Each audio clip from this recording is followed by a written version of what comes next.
아침을 뉴스로 깨웁니다. YTN 라디오 김호성의 출발 새아침. YTN 라디오 청취자 여러분 안녕하십니까. 출발 새아침의 일주일 앵커 자리를 대신하고 있는 김우성 PD입니다. 어제부터 국회의원들 무척 바쁩니다. 국정감사 진행 중인데요. 정부 정책, 사회적 이슈 꼼꼼히 따지고 있습니다.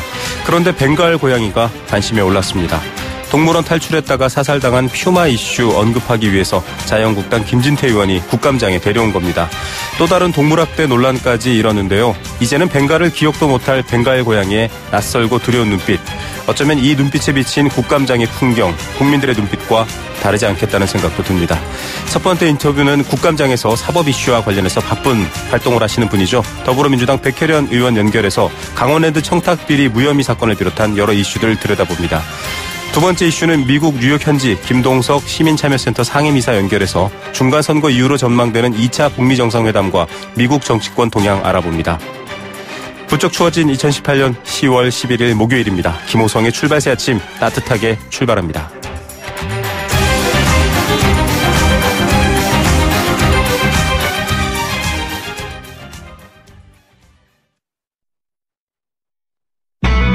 YTN 라디오 김호성의 출발 새아침.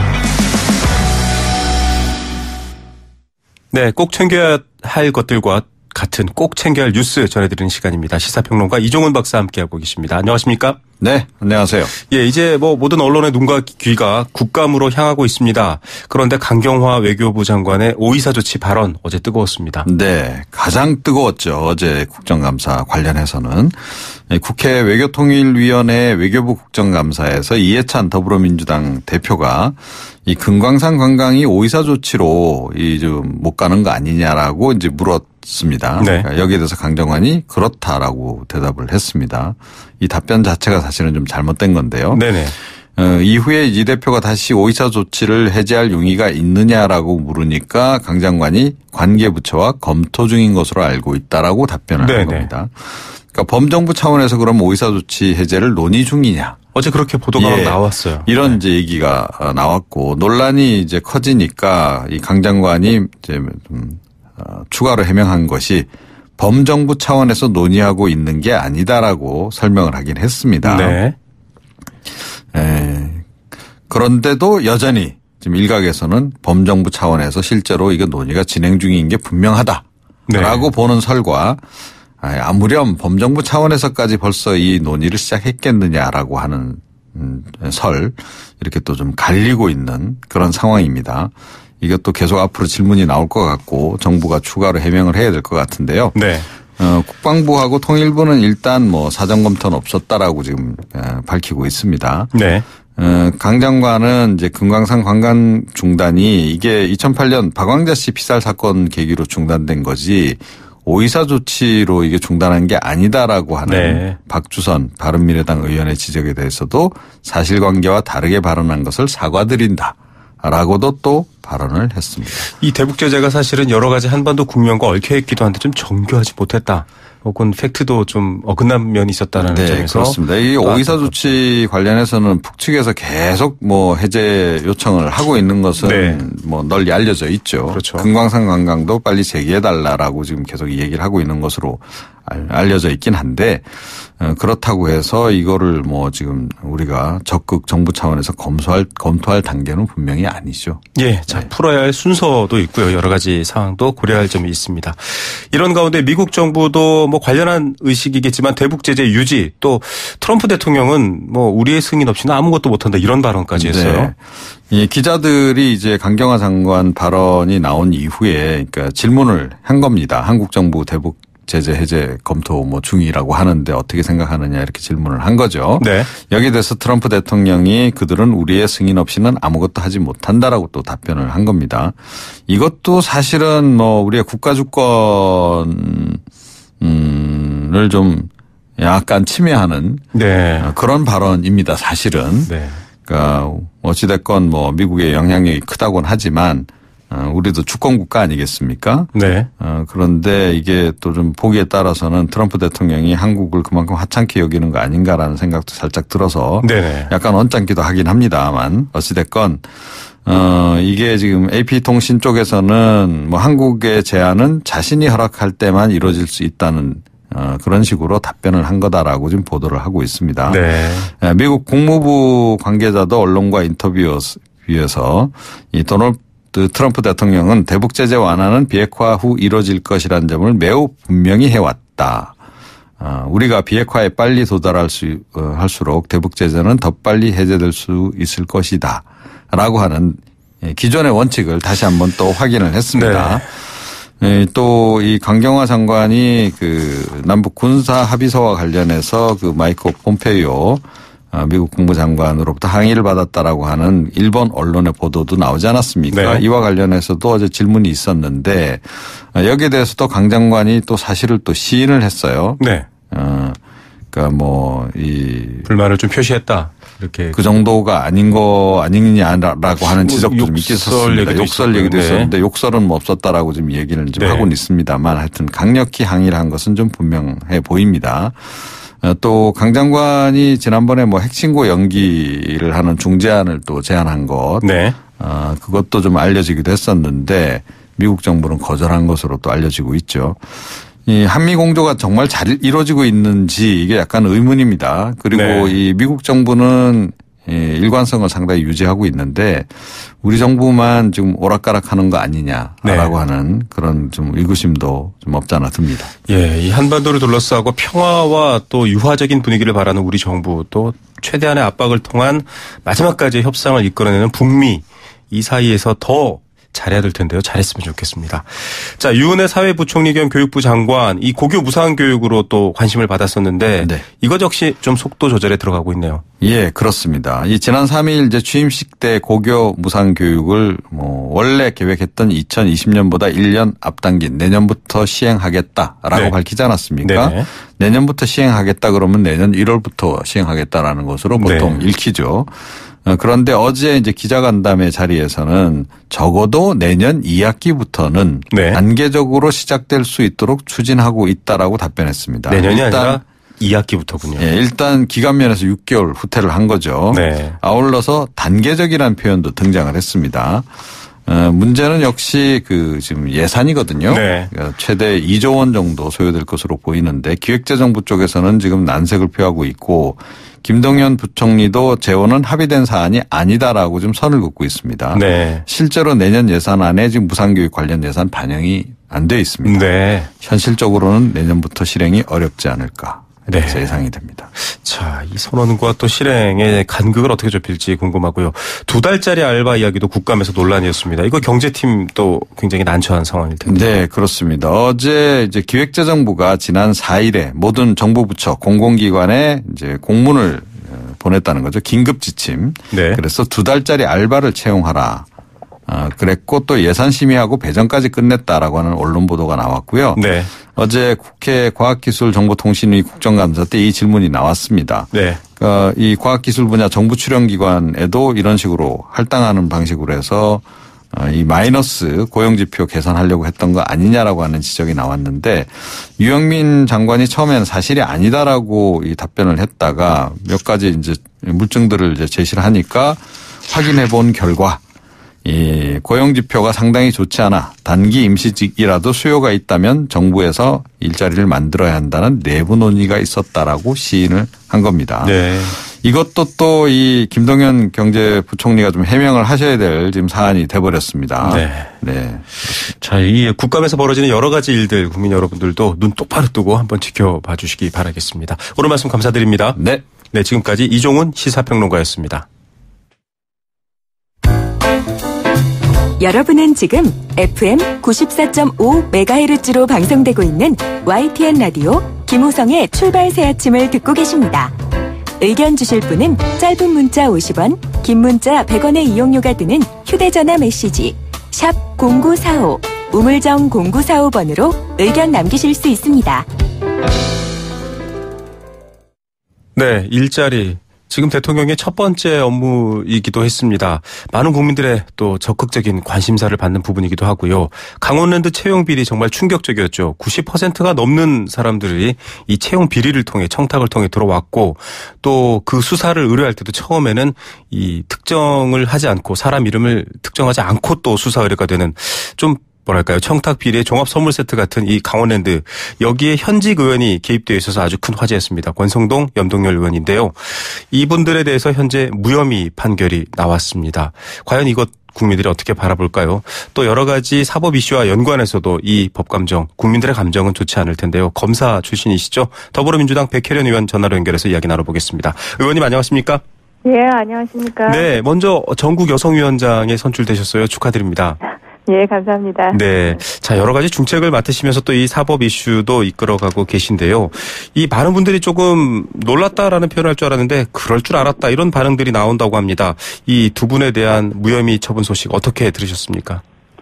먼저 굉장히 안타깝고요. 네. 전직 검사로서 송구하다는 말씀 국민 앞에 좀 드리고 싶습니다. 네. 네, 저도 어느 정도 좀 예상은 했습니다. 왜냐하면은 그때 안미연 검사의 폭로가 있고 나서 네. 검찰에서 어떤 사건보다도 빠르게 반박 그때 보도문을 냈었던 상황이거든요. 네. 그리고 사실 직권 남용이라는 범죄가 그동안 굉장히 법리적으로도 좁게 해석되어 왔고 기소된 전례가 많지는 않기 때문에 네네. 쉽지는 않을 거라는 생각은 들었습니다. 예. 자, 여러 가지 얘기가 있는데 일단은 법률적 용어에 대해서도 국민들이 가깝게 알고 계시지는 않습니다. 무혐의 처분, 이 외압에 대한 무혐의 처분입니다. 이게 정확히 어떤 의미를 갖게 되는 건가요? 무혐의 처분을 받았다고 생각하시니까 예압을 전혀 행사하지 않았다 이렇게 생각하시는 분들도 있을 텐데요. 네네. 제가 불기소 처분을 정확히 보지는 못했지만 지금 언론 보도에서 보면은 검찰에서도 수사 예압에 관한 증거가 불충분해서 혐의 없음 처분을 네. 한 것으로 그렇게 본 것 같습니다. 그래서 이것이 예압을 전혀 행사하지 않았다 이렇게 볼 수는 없고요. 네. 그 외압 부분에 대한 증거가 불충분하고 또 두 의원이 검찰 간부들에게 압력을 행사했다는 부분에 대한 증거도 부족하다. 그래서 혐의 없음 처분을 내린 것으로 알고 있습니다. 네. 이게 지금 현직 검사가 기자회견을 했고 그 검사에 대한 징계 얘기까지 나왔었고요. 직접 수사를 담당하고 있는 검사가 기자회견을 열고 외압에 대한 얘기를 할 정도, 사실 국민들께서는 잘 모를 수 있겠지만 그게 갖고 있는 의미도 사실 달랐을 것 같아요. 그 정도로 얘기할 정도다라고 한다면 이 무혐의 처분도 사실은 좀 지금 의구심을 가질 수밖에 없는 것 아닌가요? 그렇죠. 정말 수사검사가 어떻게 보면 직을 걸고 양심 선언을 한 것이거든요. 네. 그렇기 때문에 본인은 분명히 어떤 그런 검찰 간부들의 행태가 외압으로 다가왔다는 겁니다. 그렇기 네. 때문에 이 수사검사의 그 느꼈던 감정이나 그리고 실질적인 사안들에 대해서 명확하게 고려를 할 필요가 있었다고 보이고요. 안미연 네. 검사가 이제 그러니까 굉장히 반발하지 않았습니까? 네, 이런 그렇죠. 식이면 직권남용을 형법에서 삭제하는 맞습니다. 게 맞다. 이렇게 말했는데 저도 정말 그 안미연 검사의 심정이 10분 이해가 갑니다. 네. 자, 이 의원님께서도 검사 출신이시고 검사 출신으로서도 국민께 송구하다라는 말씀까지 하셨는데 제19 감사기 비판이 사실 지금 사법농단 전반에 많이 거론되고 있습니다. 권성동 의원께서도 검사 출신이시고요. 어떻게 보십니까? 이 제19 감사기의 의미로 결국은 해석할 수밖에 없을까요? 그러니까 그 제19 감사기가 작용하지 않았다고 볼 수는 없을 것 같습니다. 지금 그 사법농단 사건과 관련해서도 방탄 영장기강, 방탄 네. 판사단이라는 말까지 맞습니다. 나오고 있는데 여기서 여실하게 좀 드러나고 있지 않습니까? 네. 그동안 누구에게나 그렇게 쉽게 발부되는 압수수색 영장이 법원 한마디로 식구들에게만 가면은 지금 영장 판사들이 줄줄이 기각하고 있는 상태입니다. 어제 네. 저희 법사위 국정감사에서도 뜨거웠죠. 굉장히 이 부분에 대한 논란이 많았지만 그 주거의 평온이라는 이유로 양승태 대법원장에 네. 대한 영장이 4차례나 거의 기각이 됐습니다. 네. 그런데 어제 법원 스스로도 인정한 바와 같이 여태까지 주거의 평온이라는 이유로 압수수색 영장이 기각된 사례는 없었다는 겁니다. 네.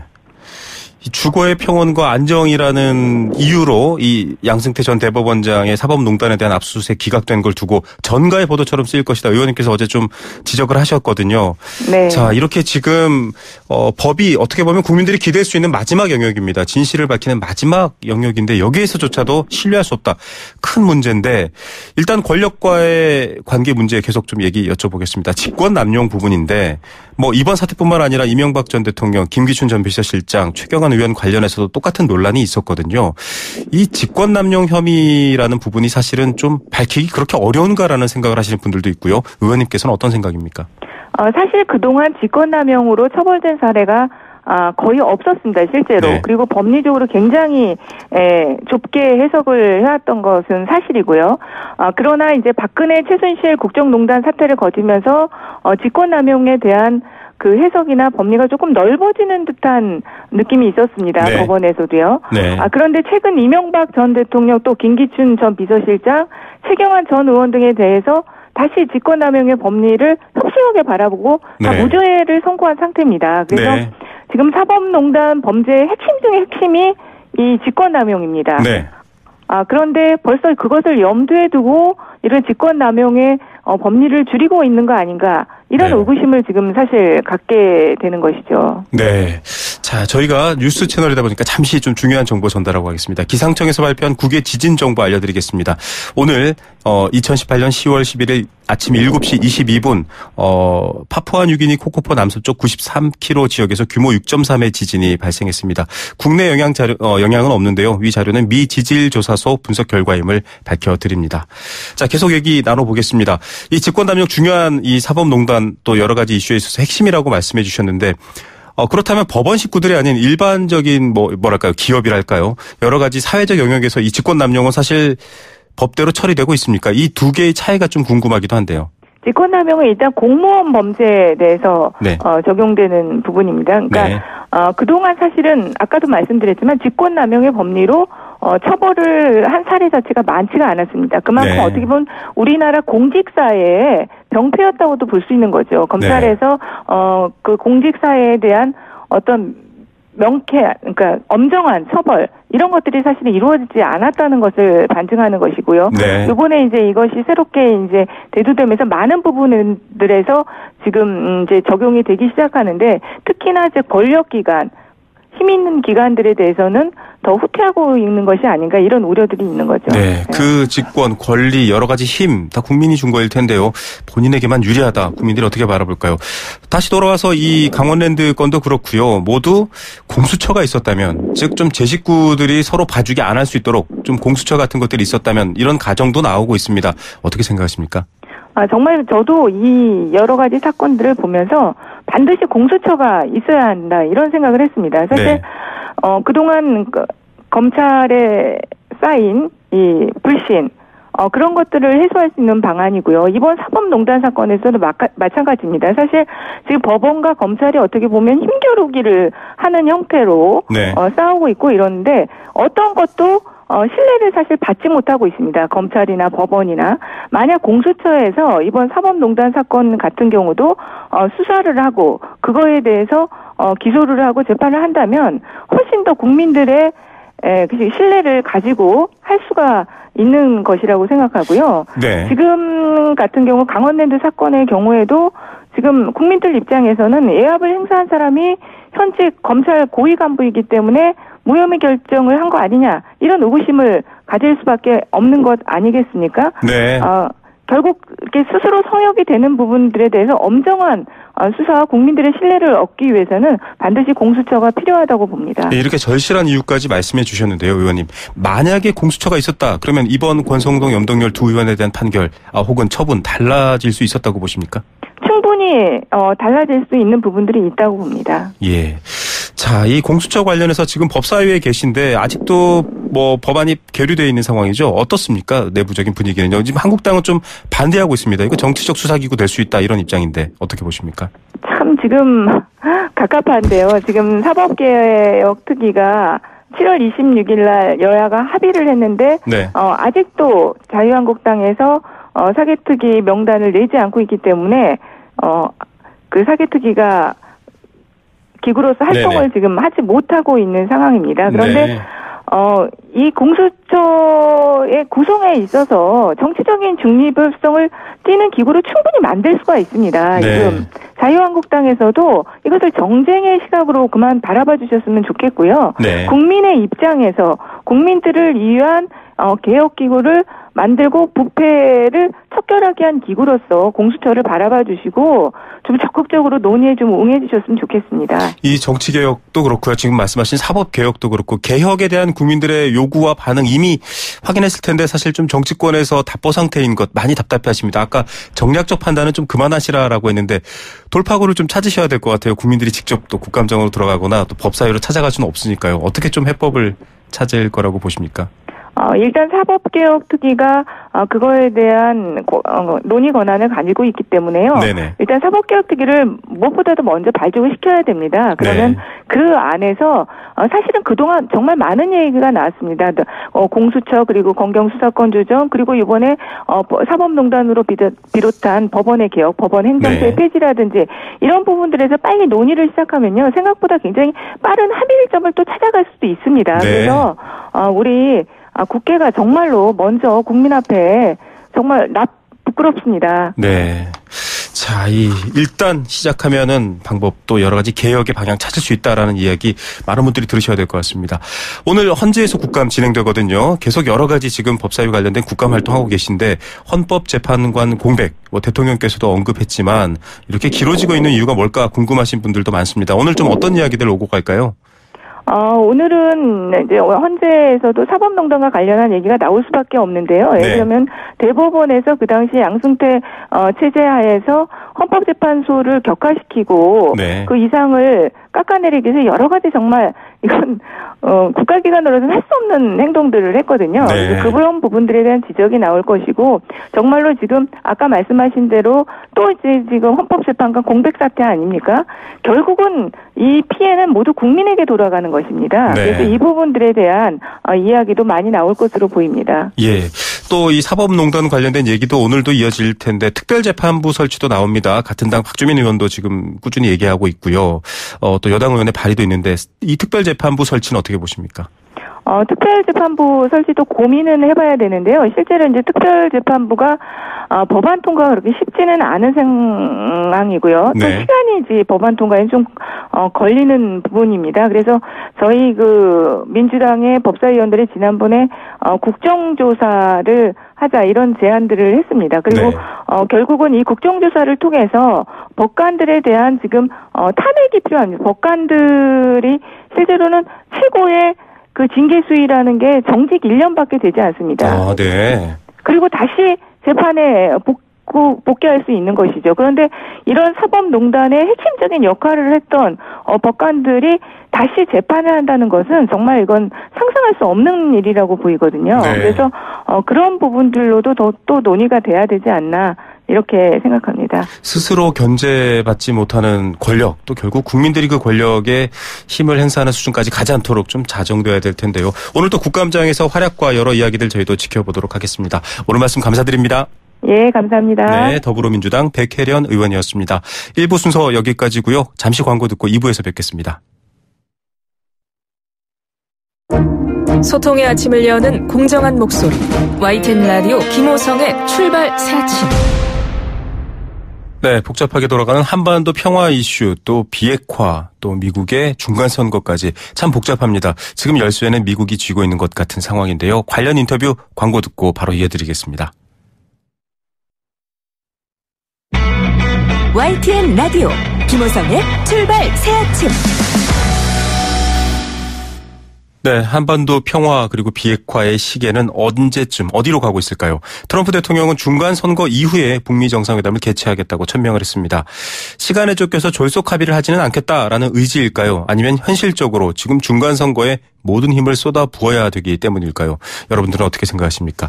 폼페이오 미 국무장관의 4차 방북 이후 미국 정치권과 학계에서 또 별로 진전된 것이 없다 이런 비판도 나오기도 했습니다. 반면에 트럼프 행정부는 상당히 진전되고 있다라는 대응도 하고 있죠. 무엇보다 중간 선거의 향배가 향후 미국의 외교 또 대북 정책에 어떤 영향을 미치게 될지 그 핵심 변수는 무엇일지 미 정가를 꼼꼼히 들여다봐야 할 것 같습니다. 미국 현지 연결해서 이야기 나눠보겠습니다. 뉴욕 시민참여센터의 김동석 상임이사 전화로 연결합니다. 이사님 안녕하십니까? 네, 안녕하세요. 네. 자, 이 폼페이오 방북 이후에 2차 북미 정상회담이 조금 더 가시화되는 것 같습니다. 그럼에도 불구하고 재포장이라는 비판도 나오고 있고요. 이 미국 정가 언론의 폼페이오 방북 성과에 대한 반응 어떨지 궁금한데요. 그렇습니다. 아주 대표적으로, 트럼프의 이 정책을 좀 긍정적으로 볼 수도 있겠다라는 이제 월스트리트 저널하고 뉴욕타임즈, 이 두 신문의 이 분석 기사가 보면은요, 트럼프 네. 저 폼페이오 방북에 대해서 월스트리트 저널이 당국자들 간에는, 당사자들 간에는 이전에 비해서 굉장히 의미 있는 진전이 있었다. 네. 트럼프 대통령 역시 굉장히 긍정적으로 얘기를 했지만은 이번 회담도 결국 별 소득이 없다. 베이비 스텝 이렇게 딱 표현을 했더라고요. 이전에도 네. 하던 표현이거든요. 맞습니다. 이번에도 그랬는데 핵무기 시설 리스트를 공개하기 전까지는 신뢰할 만한 게 없지 않냐. 이제 이런 투로 썼고서요. 네. 다만 좀 긍정적인 거는 2차 정상회담이 확실시 됐기 때문에 이전하고 다르게 2차 정상회담을 만들어가는 걸 보면은 뭔가 정상회담을 통해 가지고서 앞으로 진전되고 긍정적으로 볼 만한 거는 있다 해서 2차 회담이 세팅이 됐다라는 확증을 갖는 거에 대해서 긍정적으로 썼습니다. 네. 뉴욕타임즈는 되게 이제 아주 부정적으로 보는 언론이 되게 이런 톤으로 했는데요. 네네. 이거는 순전히 미국과 대화를 이어가려고 하는 북한의 이때까지 지켜온 이런 거 전략적 제스처다라는 이런 표현이 썼고서요. 다만 네. 이 전문가들 인터뷰 이용해가지고 풍계리 시험장 영구 폐기하는 거가 과연 지금의 선비핵화라는 거에 있어가지고서 어느 정도 의미 있는 건가? 이렇게 지금 그 풍계리 사찰을 한다 하더라도 북의 핵을 막을 수 있다고 할 수 있겠는가? 네. 이런 톤의 인터뷰를 인용해가지고 뉴욕타임즈는 썼고서요. 되게 큰 진전은 없지만은 이거를 주의 깊게 계속해서 미국의 네. 여론이나 언론들의 반응을 보면은 일단에 있어가지고 트럼프가 해나가는 대북 정책이 이전에 비해서는 훨씬 안정적이고 굉장히 신중하게 해나가는 모습을 볼 수 있다라는 톤으로 많이 나오기 때문에 네. 조금씩 변해간다고 보여지고 있습니다. 그렇게 보는 게 맞다고 봅니다. 자, 현재 그리고 과거는 못마땅하다. 그러나 미래 혹은 다가올 일들에 대해서는 기대해 보겠다. 이런 시선인데요. 앞서 말씀드렸지만 북미 정상회담 중간선거 이후로 일단 넘어간 걸로 확실히 되고 있습니다. 이게 지금 선거에 집중해야 돼서 이런 건지 혹은 좀 여유롭게 시간을 두고서 실리를 챙기겠다인지 모호하거든요. 또 현지에서 여러 가지 의견들 듣고 살펴보고 계신데 어떻게 판단하십니까? 지금 미국 시민 눈으로 볼 때는 선거 때문에 그렇다 하는 게 맞다고 봅니다. 왜냐하면 네. 지금 트럼프가 믿었던 자기 고정 지지 기반의 공화당 지지율에 비해서 민주당 쪽 지지율이 눈에 보이게 좀 높아가고 있는 부분이 그렇죠. 있습니다. 그래서 네. 아시겠지만 연일 트럼프 대통령은 모든 거를 선거 캠페인을 달리는데 자기 지지 기반으로 갑니다. 네. 아시겠지만은 어제 9일날 아이오와 선거 유세 가면서 선거 이후로 정상회담 하겠다라는 걸 밝혔듯이 네. 그렇기 때문에 일단은 중간 선거에 집중하겠다. 그리고 많은 분석가들 보면은 이 외교 사안이 중간 선거 전에 아무리 잘해도 큰 영향을 줬던 적은 별로 없었다라는 거를 이제 볼 때에는 일단 네. 선거에 집중을 하겠다라는 것 같고요. 그다음에 네. 이제 지상파나 공중파에 나와서 뉴스에 나와서 하는 전문가들은 큰 빅딜을 하는데 시간을 벌면서 신중하게 하려는 그런 네. 의지가 분명히 있어 보인다. 앞으로다가는 네. 그렇기 때문에 시간을 갖고 하겠다라기 때문에 이제 선거 이후로 한 거 아니냐 이런 그 입장도 있고 하긴 그럽니다. 예, 지금 뭐 외교 이슈 자체는 중간 선거에서 큰 이 결정타를 줄 수 있는 사안이 아니다. 이런 좀 전통적인 시각도 얘기해 주셨는데 2차 회담 관련한 이슈 몇 가지만 묻고요. 중간 선거 얘기로 넘어가겠습니다. 헤일리 유엔 대사 이 대북 제재를 유엔에서 이끈 분인데 이분의 교체가 뭔가 이 정책의 변화를 의미하는 거냐, 혹은 볼턴 보좌관 같은 강경파의 입지가 준 것과 관련이 있느냐 이런 해석들이 있는데 현지에서는 어떻게 읽히고 있습니까? 한쪽 언론에서는 이 뉴스 브리핑하면서 폼페이오 팀에서 좀 밀리는 거 아니냐 뭐 이런 게 있었는데 네네. 사실 이게 니키 헤일리 사임이 처음이 아닙니다. 네. 한 4-5개월 전에 나왔었는데요. 그때 어떤 게 나왔었냐면은 트럼프 대통령이 제프 세션이라는 법무부 장관을 못 쓰겠다 내가 임명했지만은 네. 해임할 것 같은 위기가 있었어요. 그럴 때 그걸 보고서 그러면 당연히 누가 법무부 장관이나 검찰총장이 되나면 린지 그레이엄입니다. 사우스캐롤라이나. 그러면 그 린지 그레이엄이 사우스캐롤라이나 상원의원 자리가 비면은 영순위는 니키 헤일리입니다. 니키 헤일리가 사우스캐롤라이나 주지사라다가 유엔 대사 임명을 받았기 때문에 네. 또 미국의 선거제도가 상원이 비면은 주지사가 네. 그 남은 임기 때까지 주지사가 임명한 사람이 현직을 유지하기 때문에 네. 지금 니키 헤일리는 상원이 목표라고 보는 게 맞다고 보고요. 네. 그렇기 때문에 그걸 계속 한번 사임을 발표했었고 에스크했었는데 이번에도 지금 그거를 보고서 아마 중간선거 끝나면은 법무부 장관을 분명히 대통령이 갈 거라고 하는 게 전문가들 전망인데요. 네. 저는 린지 그레임 그 후임으로 가려는 것 때문에 내놨다고 보는 게 맞다고 봅니다. 이 좀 중간선거 상황을 봐야 될 것 같습니다. 민주당의 지지율이 점점 더 올라가면서 공화당과 격차를 벌이고 있습니다. 지금 이런 상황들 어떻게 또 봐야 될까요? 맞습니다. 원래 전문가들이나 지금 일반 시민들 눈에도 분명히 하원은 다수당 자리를 민주당이 이제 갖고 온다는 거는 모든 사람이 보는 전망이고요. 네. 근데 한때 공화당이 좀 상원이 흔들렸었습니다. 네. 그래서 지금 상원을 아주 목숨 내놓고 이거를 수성을 하는 게 트럼프의 목표인데 지금 상원도 민주당이 지지율이 올라가지만은 상원과 하원의 이 판도를 볼 때에는 이 임기가 끝나는 상원 주 중에 플로리다, 인디애나, 미주리, 노스다코타, 그다음 웨스트 버지니아가 민주당 현역인데 좀 흔들리고 있습니다. 네. 여기에서 한두 석을 트럼프는 더 갖고 와가지고 지금 다수당 숫자보다 한 2석 더 늘려서 상원만 갖고 가도 재집권 이상이 없다. 이게 이제 네. 트럼프의 중간선거 전략이기 때문에요. 지금 중간선거를 보는 거는 민주당이 한 7 내지 8% 지지율이 높지만은 일단은 하원만 뺏기고 상원은 수성하는 거 아니냐라는 게 이제 맞게 본다고 보여집니다. 예, 공화당이 상원에서 다수, 하원에서는 민주당이 다수, 이게 지금 유력한 시나리오라고 하셨는데 일단 선거 결과가 그렇게 날 경우에 지금 트럼프 행정부의 경제 외교 정책 영향을 받을까요? 앞서 말씀해 주셨지만 미국은 행정부보다는 또 의회의 역할과 의견이 중요하다라고 여러 번 강조하셨는데 어떻습니까?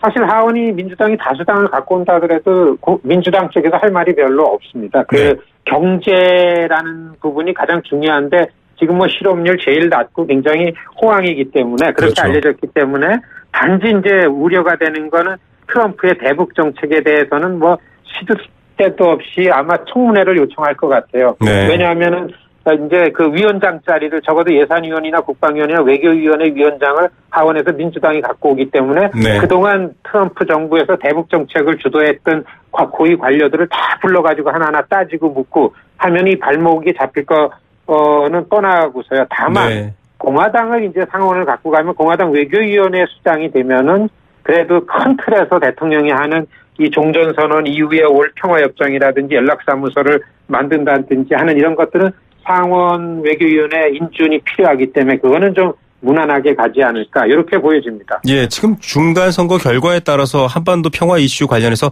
큰 방향 전환이라던가 혹은 변화는 없을 것 같다 이렇게 좀 요약해서 해석해봐도 될까요? 그렇죠. 왜냐하면 이게 지금 여론이 많이 바뀌었습니다. 트럼프의 대북 정책, 싱가포르 정상회담 이후에 더군다나 문재인 대통령께서 이 유엔에 다녀가신 다음에 네. 약간 많이 바뀌어가지고 이제 민주당에 제가 사실 하는 거는 민주당 쪽에 선거를 맞이하는 상위급 의원들을 계속 만나고 다니는데 네네. 평화의 문제를 무조건 반대해서만은 안 된다. 일단 핵기가 시작되면은 잘 따져보고 협력을 해야 된다라는 게 새로 만들어진 의회의 이 컨센서스입니다. 그래서 네. 어떻게 보면은 빨리 가지는 못하더라도 116회기서부터는 네. 내년서부터는 의회와 트럼프 행정부 간의 대북 정책에 대해서는 협력할 수 있는 분위기가 만들어지지 않을까 이렇게 전망하는 전문가들이 점점 많아지고 있습니다. 예, 자 속도는 다를지언정 방향은 같을 수 있다라는 좀 여러 가지 한반도 이슈 관련해서 그런 얘기를 해주셨습니다. 이 우리 국회의원들도 좀 미 의회 의원들을 만나고 의견을 교류해야 된다 이런 점도 많이 강조해 주셨고 최근에 또 지난주에 의원들이 방미했었거든요. 좀 미국 정과의 상황을 잘 이해하고 교류했는지 궁금한데 뭐 현지에 계셨으니까 좀 잘 들으셨을 것 같아요. 어떻습니까? 그렇습니다. 그래도 사실 한국 대표단 왔을 때는 이미 미국은 선거 때문에 의원들이 워싱턴에 없습니다. 네. 근데 이제 상원은 대법관 인준 문제 때문에 다 그렇죠. 다행히 대기하고 있을 때 아주 키 멤버들 몇 분을 굉장히 그 오랜 시간 그 만나고 가고 그랬는데 굉장히 그 중요한 일이죠. 그런데 사실 보면 의회 의원들은 금방 되는 일이 없기 때문에 네. 아주 자주 다양한 채널을 가지고서 이 평화 문제라는 게 그 어떤 건가라는 거를 그래 한국의 정책을 설득하고서 그다음에 동의해주는 이런 작업은 계속 돼야 된다고 봅니다. 예. 그리고 트럼프 행정부는 이전에 비해서 행정부와 의회가 너무나 엇박자가 나기 때문에 네네. 이것도 우리 몫이라고 생각하기 때문에 의회에 대한 대책, 보관 이런 것이 분명히 있어야 되고 전략적으로 어떻게 하면은 스케줄도 정하고서 이렇게 해야 된다고 봅니다. 예, 이 행정부와 의회의 엇박자도 우리가 대처해야 될 부분이다라는 부분들 우리 정치권에서도 좀 관심 가져야 될 부분이고요. 이 중간선거 관련된 얘기 중에서 좀 화제가 되는 게 팝 가수들의 발언과 지지가 화제가 되고 있습니다. 지금 뭐 테일러 스위프트 얘기도 나오고 있고요. 여러 가지 이슈들이 중간선거에 좀 영향을 미친다라고 하거든요. 좀 소개해 주시죠. 네, 이게 사실 재미있는 건데 그 테일러 스위프트라는 아주 유명한 팝스타 있잖아요. 여자분이요. 네. 이분이 테네시가 그 유권자인데 거기 가가지고서 아주 트럼프를 싫어하고서 이 민주당 지지자입니다. 네. 그래서 자기 SNS에다 먼저 그 젊은 사람들 팬들한테 유권자로 등록을 빨리 하십시오. 이번 중간 선거에 네. 민주당 의원들 찍읍시다. 이런 데 선거 운동을 좀 했어요. 네네. 이 스위프트하고서 아주 앙숙 관계에 있는 흑인 아주 래퍼 카니에 웨스트 다 많이 알려졌잖아요. 네네. 웨스트라는 사람이 있는데 그 트럼프 대통령이 그 스위프트가 하는 거를 보고서 네. 이제 딴지를 걸은 겁니다. 그렇습니다. 그래서 나는 내일 이 트럼프 대통령이 이 스위프트에 아주 앙숙이 되는 그 래퍼인 웨스트를 백악관으로 초청해가지고 공화당을 지지하는 나를 아티스트죠. 지지하는 사람도 해주겠다. 네. 해가지고 이제 사실 이런 재미있는 얘기가 지금 터져가지고 네. 정치권에 이런 선거 열기를 이제 달구고 있다 이렇게 재미있는 일이 생기고 있습니다. 예, 이 대중음악 가수들, 팝스타들까지 나서서 지금 선거판이 달궈지고 있는 상황입니다. 끝으로 이 북미 정상회담 장소 얘기가 나왔는데 마라라고 리조트가 언급됐습니다. 잘 모르시는 분들 많아요. 우리 국민들은 좀 낯선 곳인데 이곳에서 만약에 열린다면 이게 어떤 의미를 가진 곳이고 또 어떤 의미를 갖게 될까요? 마라라고 리조트는 트럼프 개인 소유의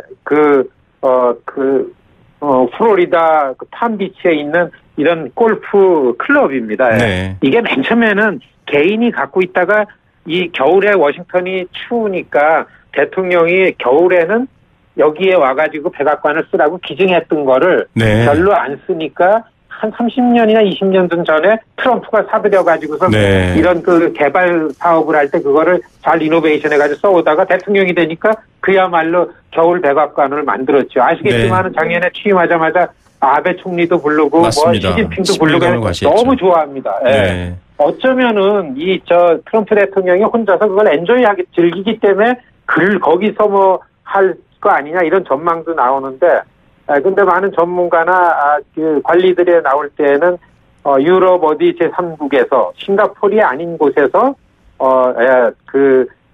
중간 선거 이후에 정상회담을 할 거다. 네. 이런 멘트까지 나왔기 때문에 이 마라라고 리조트가 현실적으로다가는 가능성이 많지 않지만 재미있게 언급이 되고 있고 그런 곳입니다. 예, 어떤 친밀감이라는 게 굉장히 관전 포인트인데요. 마라라고 리조트도 그런 의미인 것 같습니다. 오늘 말씀 감사드립니다. 네, 안녕히 계십시오. 네, 미국 뉴욕 시민참여센터 김동석 상임이사였습니다. 네, 2부 순서 마치겠고요. 3부에서 뵙겠습니다.